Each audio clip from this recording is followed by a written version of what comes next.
Hello everybody, welcome back to my YouTube channel. So guys, in this video I'm going to show you how to fix Snapchat incorrect password. Please try again. So guys, let's get started without wasting any time.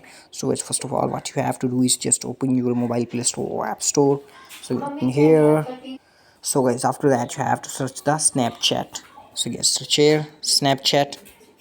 After that you have to search a Snapchat. If you have not updated the Snapchat app, then first you have to update it. Simply click the update.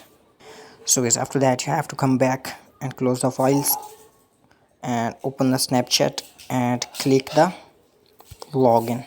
Incorrect password, click the login. So guys, email password.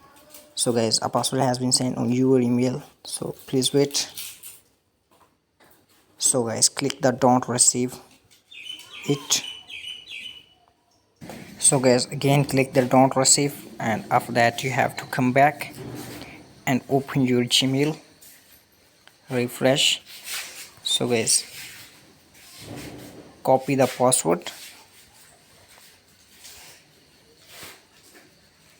So guys, copy the password.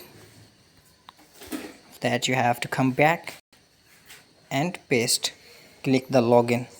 So guys, my Snapchat login. So guys, please subscribe the channel, press the bell icon, never miss an update. This is official Snapchat sport team channel. So guys, please hit the subscribe button, press the bell icon, never miss an update. Thanks for watching. Bye.